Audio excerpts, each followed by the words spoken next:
We're back at Views from the Bench at Georgetown University Law Center, and talking now with Cecily Dumas. She's in the San Francisco office of Pillsbury, Winthrop, Shaw, Pittman.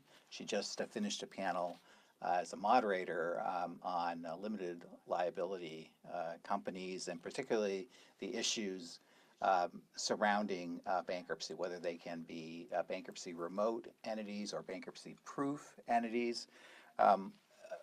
This question affects clearly the tension between state law, which governs corporate governance, and then federal bankruptcy law and federal bankruptcy policy about giving away the rights to file for bankruptcy. And so explain how these vehicles come up. What is the Why do they circumstance? come up, Right. and how do they come up? Well, first of all, you probably wouldn't be surprised to learn that they come up because both the borrowers and the lenders want to have a vehicle that insulates their transaction from a bankruptcy case, right? Bankruptcy cases provide risk. So we'll find special purpose entities. I mean, it's ubiquitous, the efforts of borrowers and lenders to create vehicles that have the ability to predict, cost. They are less costly to borrowers.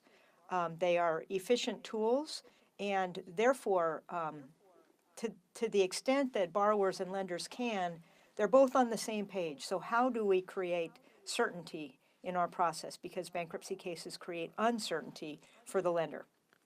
And one of them is the particular tool that limited liability companies have the ability to, in their formation documents, in their operating agreements, to specify certain things. It might be, it takes the vote of all the members to file a bankruptcy case, which would require unanimity. It may be that the lender wants a membership interest, what they call a golden share or a blocking share, in order to prevent a bankruptcy case from being filed.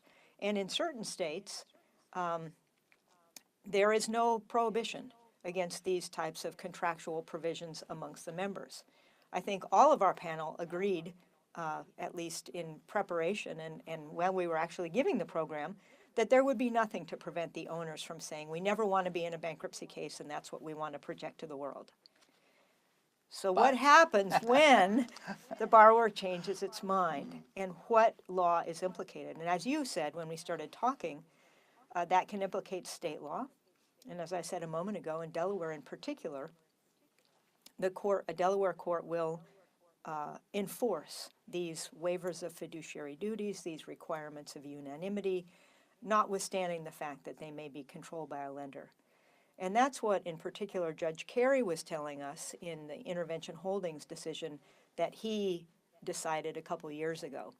He had that fact pattern, and what he said is, I'm not going to reach, and this was a smart move on his part, I'm not going to reach the question of whether different states might end with different results.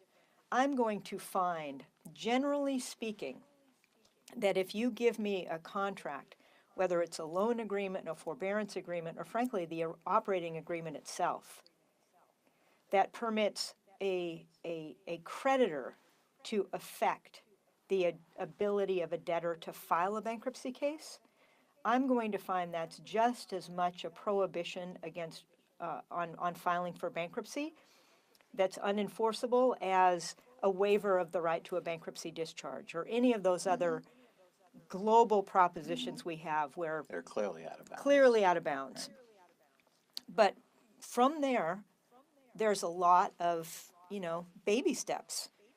So maybe, and the judges talked about it beautifully. So maybe there's a lender who's willing to put in equity and become maybe not the one golden share, but maybe a 30 or 40% equity owner.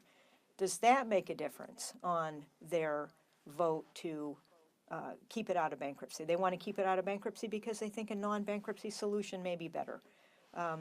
So the panel talked about all the permutations without going into all the facts that they may want to know, and our judges said again and again, these are things that I want to know. And then we shifted in hopefully what was a useful way for our audience to, well, all right then. So you can't say you can't file for bankruptcy if you're a creditor. So what can you do? And we explored in a really creative way the types of things that courts have upheld, such as requiring a principal to guarantee the debtor's obligations. And if that guarantee provides that, you know, we'll waive the guarantee unless you file for bankruptcy, and then we're going to enforce the guarantee, you know, that's two non-debtor parties agreeing that, look, I know I will have personal liability if if the entity files for bankruptcy. And that's an arrangement between two parties that the courts have upheld. But Enforced. boy, wouldn't it be a deterrent if you were that sole shareholder guarantor, you know, or sole member guarantor who doesn't want to, Right. you know, go Right. into bankruptcy. So it was a really fun panel. The judges were great, and there's nothing like listening to Martin Bienenstock, you know, just remember cases off the top of his head. So I had a lot of fun doing it, That's and great. I think people will really enjoy listening to it. Thanks for doing it. I think the judges are very candid, which is always Yes, helpful. which Yeah. they always are. Yeah. There's always something that they can teach us. And again, they teach us about common sense.